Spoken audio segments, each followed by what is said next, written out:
Yeah, it's going to get better. Yes, and we are live and we are just setting up and this Facebook is setting up. Okay, yeah, here we are. Good morning, everybody from India, and good evening from the other side of the world where all of you are going to join in from as well. So, just like we had a beautiful workshop yesterday, and and thanks to that workshop, I've got I've tried to align everybody, but I've got even more aligned because I slept and I was like, now I'm even more clear with the way things were going on. So just to let the audience know, Melanie is here. Melanie is like, good morning, Melanie, and you're like, oh, just we are moving in the right direction with this book. All the moms in the comments, um, just assuring you, it's just getting better. It's just getting more solidified. It's getting more aligned. It's getting more clear. And because I have, I'm taking the lead ahead. I'm just making sure that the path is very clear and everybody can lean in and just reach that spot from where all of us can take the flight safely into this world of visuals and start expressing that. So we yet another 74 like moms, and 75th one like is going to be there, and we're just going to be there, just 25 more moms. We have a beautiful mom, yet again, beautiful stories. My God, I had a good 1 hour chat with her. I could have spoken more, but my little one came in. I can just talk to Donna forever. Donna, welcome to the book, and just it was beautiful having a conversation with you. Please go ahead and introduce yourself to everybody because the mom who lives the Hi. story tells the story her best. Okay, so hi everyone. I'm Donna Howled from Northern California, USA, and I'm the mother of three. I have a daughter, 47, and two sons, 34 and 36. And so kind of, there's quite a gap there. So I had quite a difference in raising those. It was like having two different families, although we were in the same household. I was a single mom until my daughter was 5. And then I met my husband, who I'm still married to today. We just had our 37th wedding anniversary, but Wow. we've been dating for 42 years. So That's a long companionship. that's a long time, yes. And we've had a wonderful life together. I actually had my daughter when I was 15, almost 16. And so we're very close. It was very different to raise a daughter being that young. And then two sons as an adult, a parent, married. So yeah, it was very different. And I have a beautiful daughter who I must have did a great job because she's grown up and she is now a Buddhist priest and graduated from college and did a great job in life. And my sons are wonderful. They're partners in farming with their father. And this year my husband retired, and so my sons have actually taken over the business, though they're still partners, but they had a wonderful year farming on their own. So I'm so proud of my children and where they are and the life that we live. We actually raised them in this house that I'm in right now. So we've been in this house for 40 years. When I hear some of the stories of the other moms in your book, I'm like, I feel like I'm like, I have a baby soul. This has been such a wonderful life and experience, that I've had with my children. And, I just truly believe that raising children has nothing to do with teaching them right and wrong. It has everything to do with learning from them. They are the teachers. I truly believe that.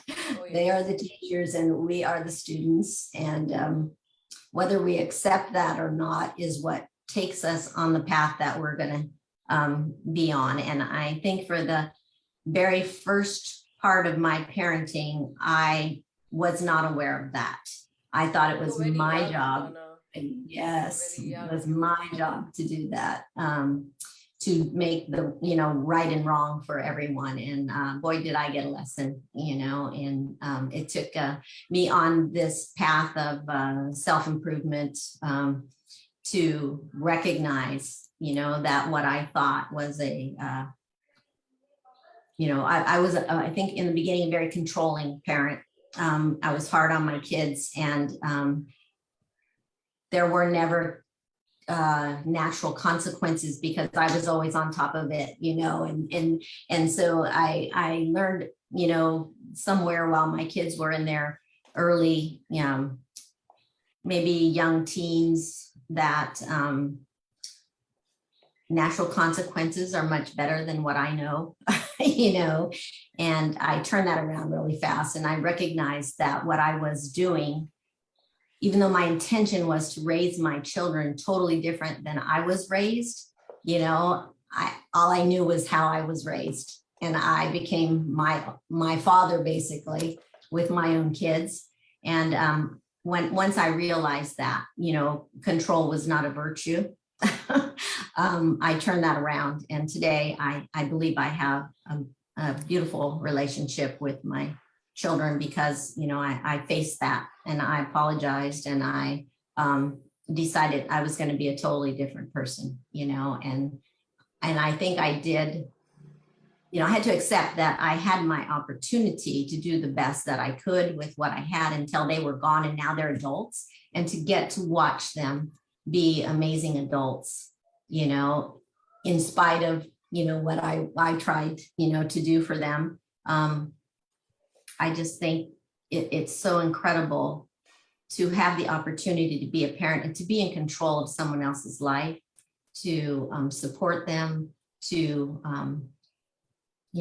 cherish them really until they get their wings, and are able to take advantage of life on their own. We really are just there to support them in the direction that they choose to go. It's not always the right place for them, and I think that's what's hard to watch.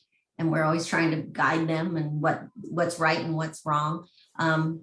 But I know that's not. I have 4 beautiful grandchildren I get to watch be raised differently, from the get-go, and just to know the parenting that I get to watch was, whether it was, because of what I didn't do right or because of what I did do right, it's just an amazing opportunity to see it happen in such a beautiful way. So, Donna, like few things here. One, like when you said we're here to learn, I also, of course, it reminded me of Sadhguru, who is somebody both of us really admire, and he talks a lot about, like, he has very beautiful schools, and one of his schools like does teach that as a thing that we learn from children, and that reminded me of that. And when you're talking about natural consequences, what do you mean? Like, what do you mean by natural consequences when you're saying? I think basically you don't let your kids get themselves into trouble. You stop that before it ever happens. And, you threaten and you say, if you do this, this will happen. And then, the thing that I did is I learned from my father, what I call, what I thought was virtuous is to not be flexible, is to say, if you do this, this will happen.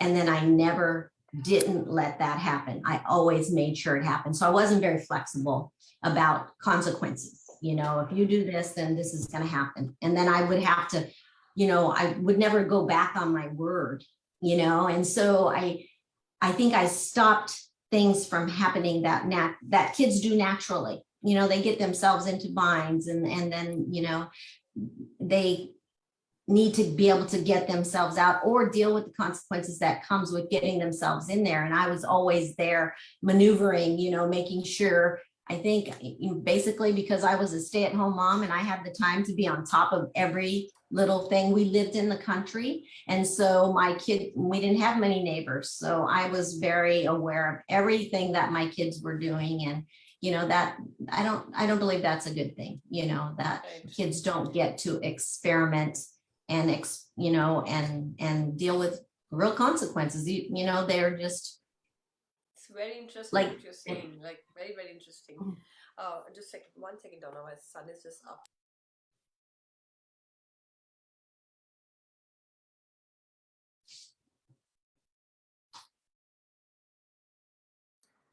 Sorry, my son just woke up, so he had to say something. When he was just a little restless. So while I was Mhm. there, I could feel his energy. So I just thought I'll just settle that because it just keeps happening around. He just keeps wanting to say it, but will not say it. Shall I fall again, baby? Yeah.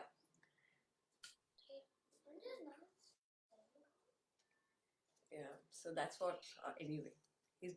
That's another thing, right? You just talk about consequences. When mom is on alive, I can ask for anything that she will say no to, because um, she will say yes because she's still sitting on alive, and then she'll talk to me after 40 minutes. So for 40 minutes she's not coming and saying no to what he wants to do. So I don't know what Yeah. that consequences and all is, and of course I'm learning as a parent myself with now coming live and being busy, um, and when you're talking about natural consequences, I do it, like what comes to my mind is that I think even mothers fear that, like, and don't do a lot of things to actually feel the consequence of it, and a lot of out of fear we try to control a lot of things around us, even for Mhm. ourselves, because we're like, oh, if we do this, this might happen, and if we do this, my child might just like suddenly become addicted to of this if I don't do this. So like we just get so caught up in it, and actually uh, like I think the same thing happens with moms as well when you're talking about the natural consequences, and we don't go till the end of finding out what will happen, and keep stopping Mhm. ourselves from growing as well. Yeah. I feel that, like, if I'm sitting as a mother here, and what he's just done is he's very quietly taken my phone to go and figure out something on his game, and a mom in me is like, yeah, if I don't stop him, if I don't say something right now to him, or if I don't fix it, or if I don't do this, I will, like, so there is a lot of these things that you're talking about, the consequences. So I just think that that's not only children, but also I think we just raise like that, and we stop ourselves from experiencing the whole thing, then finding the consequence, and then learning from it, and then moving forward to understand the whole Mhm. situation fully. So that's interesting. Is Yeah, there anything? I think natural consequences, like I know, I believe that, we're all nature, and there's cause and effect to everything. And we don't have to create the effects for our kids, and they're, for certain things, for Right. certain things in life. And it's not like we even know what's right or wrong for that particular Yeah. situation. We just use the same thing over and over, taking things away, or, deciding, if you don't do this, you can't do this, Yeah. Ah, yeah. before the thing ever happened, and so It's very yeah. interesting what you're saying, because yes, I mean, I've heard, like, I know where you're getting, and through these interviews, I'm also trying to, every mom trying to like get out a new message out, and I think like this is a very interesting message to tell the world about, that let there be consequences, and let them learn from that. And I think you as a parent have the ability to even deal with that consequence, and then take them out if the consequence is not okay. Yes. So believing in yourself as a parent to say, like, well, if he does reach that consequence, which probably I know, and if he does reach that consequence, maybe he doesn't, but if he does, I know how to handle it and then bring him out of it. Or Mhm. um, do Melanie is here as well. So like Dr. Zeta Williams, she's heading a lot of schools. She's here in the chat as well.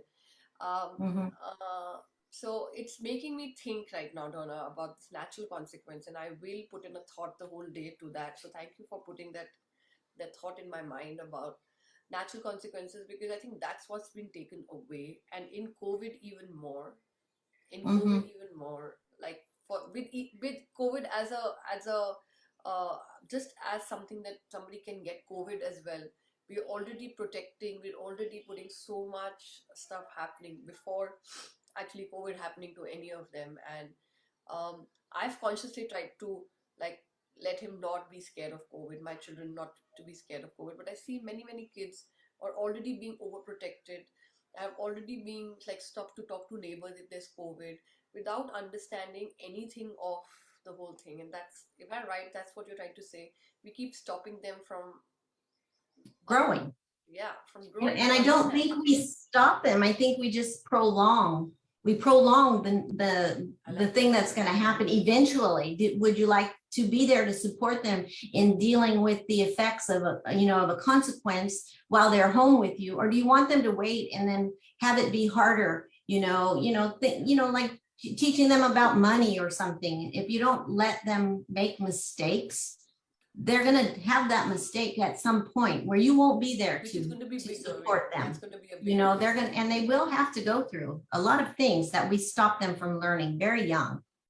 Yes, yes, And no, I so, absolutely agree. And it's a very interesting point, because we all have to give them that safe environment where we can allow them to topple and fall, because we are there to, and it's us like not such a big damage, those damages can be fixed oh, because they've grown. So very interesting. I think even schools, Dr. Rosetta Williams here, should provide that opportunity for them to make mistakes and not vice versa.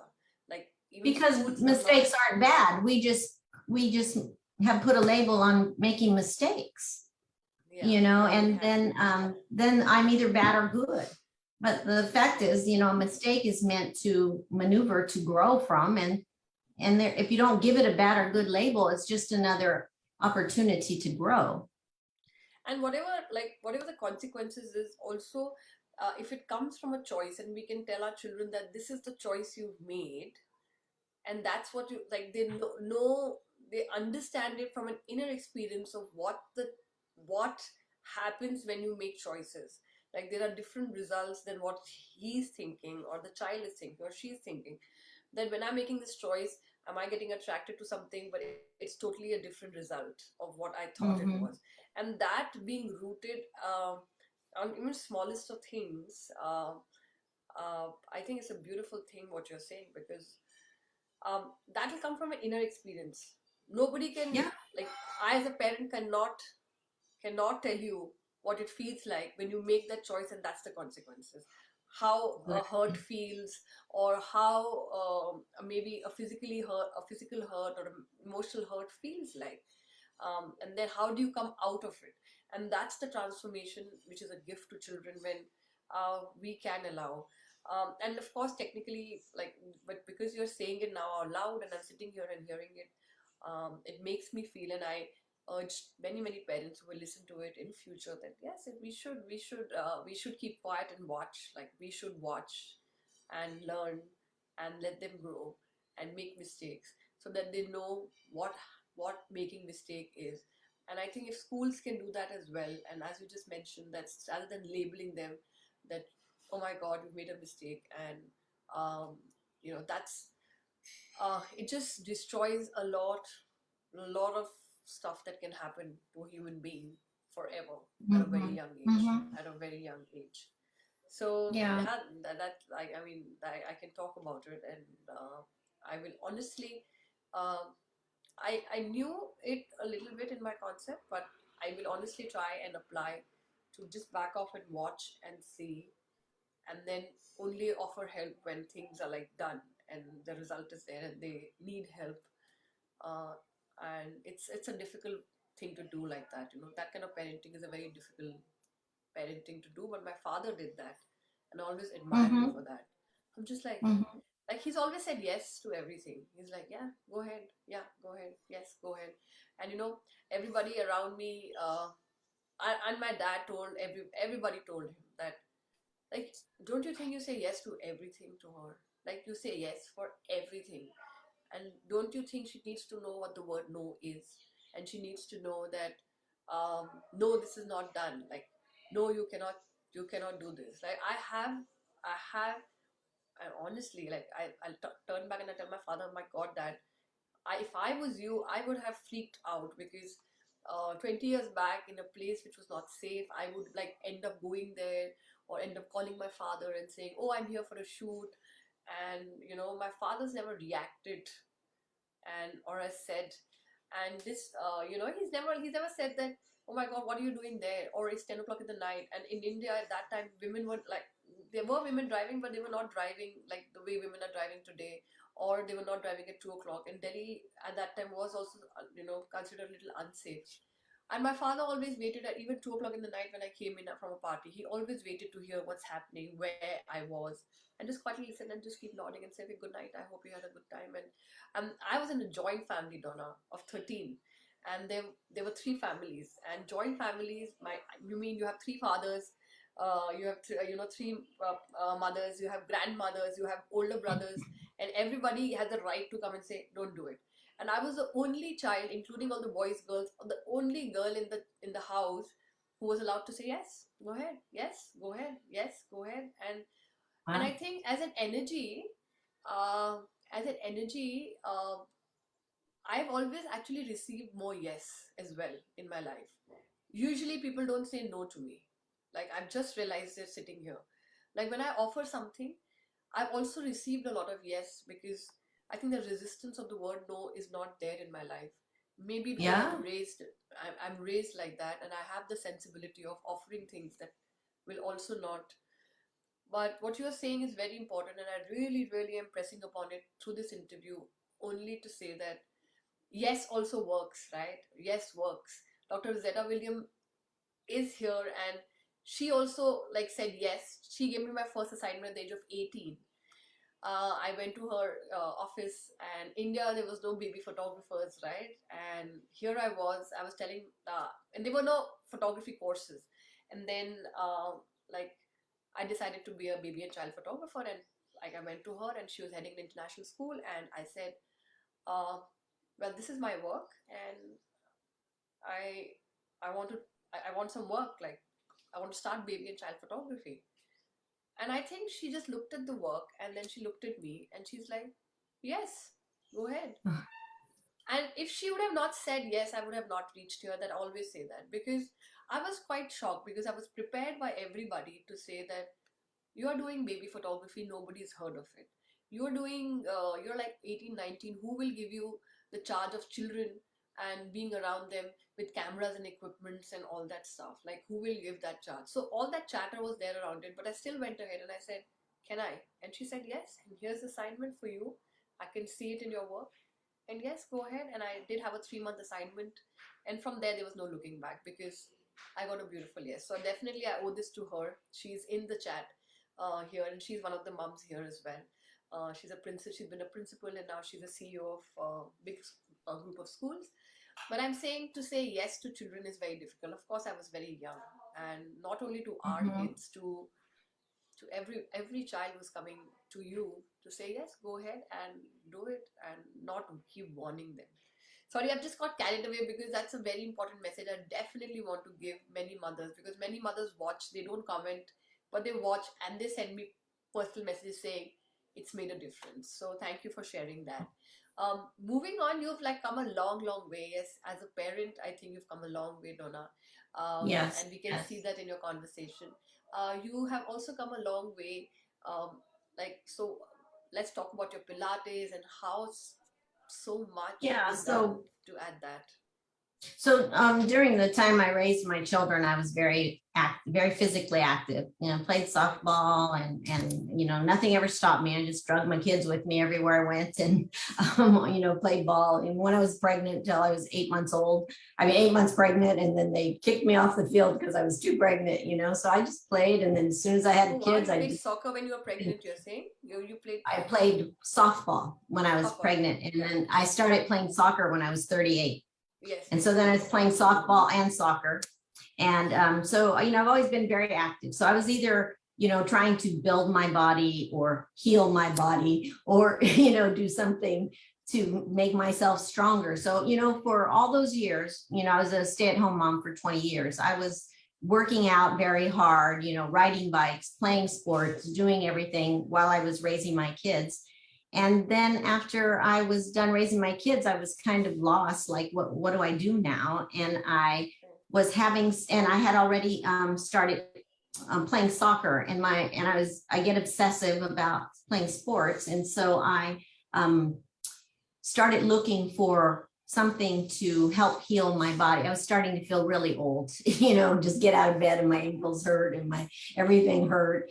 And I had already transitioned out of softball just to playing just soccer, but I was playing, maybe 5 days a week, playing tournaments on the weekends, and on several different kinds of teams, on senior league and co-ed and women's and, all different kinds of leagues. And my body just started to fall apart. And so I actually looked through the yellow pages for some kind of method of movement, because I was going to the gym and, I was working, lifting weights, doing classes, and it wasn't helping.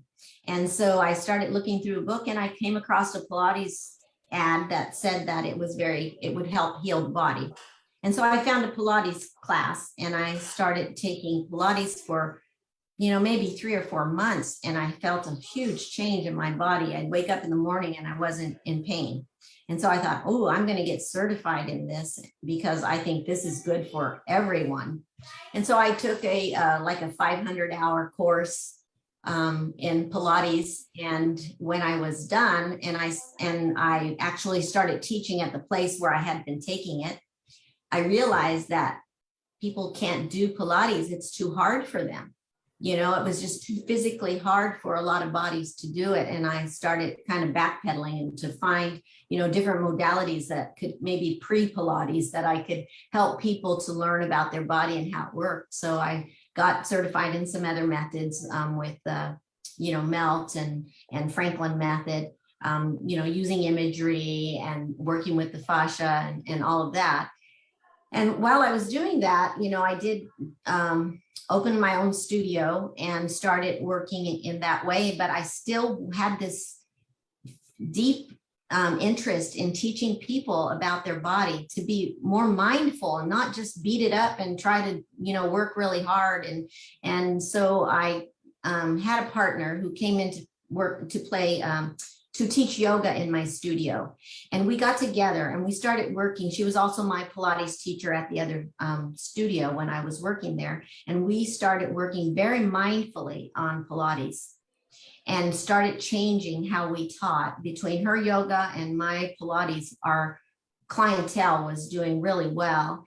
And then I started listening to a program called Healing with the Masters, where I came across a woman named Anat Banyel, who was talking about teaching mindful movement and this neural movement and the new brain plasticity and how it can change the whole system to heal. And when I listened to her, I decided I'm going to try this. And so I bought a big, package of her CDs, and I started doing it.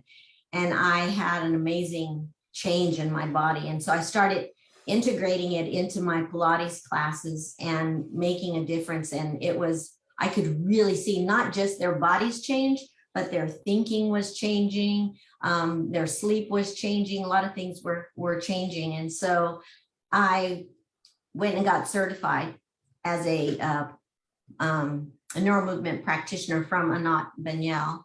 And that took me on that journey to being a practitioner. And I did that for about 7 years until I started doing more self-improvement courses with Mary Morrissey and Marianne Williamson and, just anybody that I could. And I recognized that changing the mind was no different than changing the body, and that I could integrate those two things and create, mind, body, and spirit connection. People, you can't get that in touch with your body and start to really recognize how your brain works and how your mind works without getting spiritually connected. You just can't believe that you have anything to do with how this body works when you're doing this kind of work, because you go deep inside and recognize that physically we are so complex, and we try to teach the body through exercise and sports, how to make it work. But when you can lay on the floor and really go inside and recognize that I have no idea how this body works, but I can learn from it by moving very slow Conscious, and yeah. subtle, very conscious, with awareness and attention, and using your imagination and not making the body hurt or suffer. Or, I love my teacher Anat would say, when we're trying to do neural movement, we'd have people who were used to doing exercise and making things happen. And she'd say, when you're doing that, the nervous system will go on. You're in fight or flight now when you're hurting your body, and your brain's no longer available to learn because it's taking care of you. And it's like slapping your baby, telling your baby, I love you, because it's such a conflicting thing that Right. we're doing here, Right, so, right. yeah. So I really got into trying to get people to see differently how to move, because once you get in touch with your body, you can go out and do anything like Pilates or play sports or run or lift weights. You can do it. You can just do it mindfully, and know what it is you're working with, and how to treat yourself with kindness. And it makes a huge, and I've had, clients tell me that when they're here, I've had clients say to me, that when I've had couples work together and say, it changed my marriage, it fixed my marriage, and I've had people say that it made their job different, going to work different, because their mind works different. It's free of a lot of, tension and stress and contraction. If the body's contracted, the mind's contracted. Debbie's sending a lot of hearts to us, so I didn't want to ignore her hearts, because she's been continuously sending a lot of hearts to this interview, and that's why I stepped in to just say, Debbie, I know you would be like loving what she's saying, and like this is just amazing. I'm not sure. Do you know Debbie, Donna? I don't think so. Yeah. Okay. Because everybody knows Debbie. I'm just Debbie's here. Melanie's here with lots of hearts. It's actually beautiful. Dr. Zeta Williams is here. And what you're saying, it's and when you were talking, of course, you said you're very connected to nature, Donna. You're like very connected to nature. And when you were saying that, treat your body nicely, understand, and in nature, everything walks like very like usually if they're not in fight and flight mode, of course. That's the only time everybody's running around restlessly because there is some danger. But usually everybody is, walking and, consciously moving their bodies. All animals do that. They just like, I think we underestimate that they don't, but I think they very well know how their bodies are walking, what they're doing, unless there's danger. And what's happened is, of course, I also went through um, uh, some like I read a lot about health and reversal of diseases, etc. And what I understood also was that we are in so much hurry today all the time that situation that creates that danger is in our body all the time, and that's why we're moving very fast. And that's why if we don't have that fast way of exercising, or that slapping way of exercising, or that way of exercising, we just think nothing has really happened or nothing has really moved. But where you're coming from is so amazing, because you are trying to understand your body and then learn from it, as you say, and then move it, and then the changes happen. Because if your mind, if your energy, everything is aligned, it's no way that you will not do the right thing for your body, right? Your body will also come. But it's a slower process. And everybody thinks that you need to be there fast. It's all about weight. It's all about, again, coming back to this whole movement that I've started about image. How do we look? What fits us? What looks nice on us? You know, and then we get consumed into it, and then we start slapping the body, as you mentioned, and then we've forgotten the whole movement, the inside, the finding.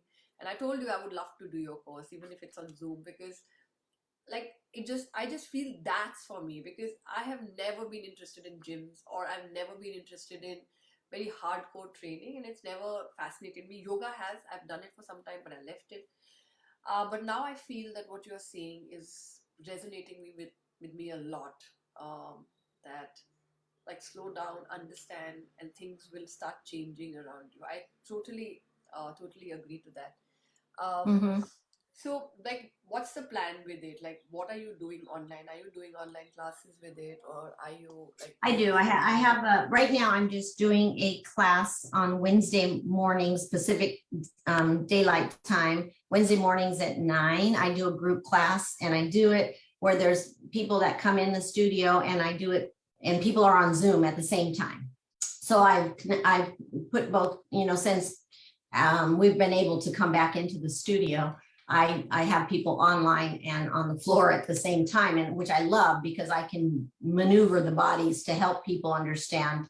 I have some hands-on people that I can do hands-on with to show what I mean. A lot of people, the people that are in the studio, and there are just a few of them right now because of COVID, have been doing this for years, so they understand how to do it slowly and, and I get concerned with the people that are new online because I can't see their bodies that well, but I can see them good enough.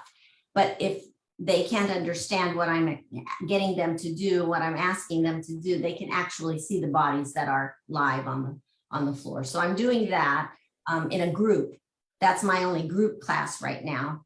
And but I do private sessions with, some people do 2 at a time and I can do that. It's just like doing this. I can instruct people, have them on the floor and have them do that. And Right, right. it all works. And so because of COVID, I've also started sending out recordings because like next week I won't be here. So I send out recordings and they do it from like an audio. Great. Um, yeah. So Beautiful. Dr. Zeta Williams is here, and she said, I would love to do your course. I want to do your course. She's recently has got a lot into exercising and yoga and a lot of stuff. And I knew that like she would be saying that. I knew when she was in the comments that she would be raising her hands to do it because I think very, very, very, very needed. I am sure doing it in person with you would be totally a different experience because you can feel and see, but well, we can always try to do it, and even like whatever this world is bringing us through online, I'm sure you do get, but I would love to come where you are and actually do yeah. a few classes with you because this is incredible what you're doing, Donna. It's Well, I have incredible. had people, that have only done it on Zoom since Yeah, COVID, and they, it's worked for them. it's good. Yeah, they're Yeah. saying that they do get something out of it. So, Yes, I would um, like to put your call, you put your link, if you send it to me. so I don't have a website right now. So they'll have to just get me through my Facebook From messaging right Facebook now. Messengers, right? Yes, and Right. because I've actually decided that though I know Pilates exercises that I can integrate, this modality has 720 exercises, 720 lessons. And if, and just so people know, it's kind of an offshoot of Feldenkrais. So if anyone's familiar with Feldenkrais, it's not Feldenkrais, but it is, Anat Banyal actually was Moshe Feldenkrais's assistant until he died. And then she, created her own, from his exercises, created her own modality. So if anyone has ever experienced Feldenkrais, it's very similar to that. Right. 720 lessons. Wow. Very, very fascinating, Donna. What you're doing is fascinating, and you're definitely an inspiration of how to move forward in life, and it's amazing. I'm so glad you're in the book because we'll have more opportunities to interact and meet, and you'll get to meet women across the world to pass this message on. And I know you're writing a book as well, Yes. and it's so needed, Donna. If I ask what's Donna's dream, what is Donna's dream? Because this book is all about 100 self portraits, 100 dreams. What is Donna's dream? I think that my dream would be to help people to get comfortable with just growing, becoming conscious of their bodies, of their minds, of their spirit, to just continue growing and be get used to being present. Just get used to being whatever I can offer to help people know that, there's nothing you can do about the future. You can plan it, you can, manifest it from your mind. Every thought is a thing. And if you can just know what you want, you can achieve it a lot better than working so hard at trying to get somewhere. And just love where you're at and do what you can, and appreciate what your past has brought you, because it's brought you here, and you are so much more because of it. And just, if we can let go of all that we hold on to, so my dream is to help people to heal from the past, dream about the future, get present in your body and your mind and in your spirit. Just get connected. That is my dream, to help as many people who are available and want to do that. Yeah. Beautiful. Beautiful, Donna. Beautiful. So when my front light goes off, it also gives me a signal that you've been talking a lot, Shikha, and the light has also got discharged. So that's my also a way of, I'm trying, because these all interviews are going to now float. Once these 100 interviews are done, I'm going to put them into podcasts, I'm going to put them into YouTube, I'm going to rotate, I'm going to take out, lots is planned. And we'll have many, many opportunities to keep talking, because these 100 moms are my mission for next 1 year at least. I'm not seeing anything else. Even my work will rotate around it. My coaching, everything will just happen around it. That's what the decision I've taken. These 100 moms and book, and so would love to talk to you again, Donna. And Sure. you're like, Debbie's been here, Melanie's been here, Dr. Zeta Williams has been here. So they're all in the comments, which you can go back and see. And if anybody wants to reach out to her, she can be reached out through Messenger, and you can there. So thank Yes, you. I would be happy to send a link to my class to anybody who wants to, contact me. So Yes, yes. So welcome to the book, Donna, and we move ahead together from here, and let's see what is the world that we explore. And as you mentioned, the natural consequence of the project that we've started, and we will reach somewhere naturally there, without knowing where we are going, and without knowing where we are heading, but with the hope and all the determination that we are at the right path and we are reaching the right spot.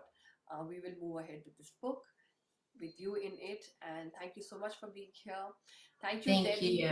Thank you, Dr. Rosetta Williams and Melanie, for being here. And Cynthia. Cynthia has been here in the chat as well. All right. Thank So you you don't. so much for having me. And, it's a beautiful project. It feels great. I just know it's going to be amazing. So It's a pleasure. thank you. It's a pleasure having you here.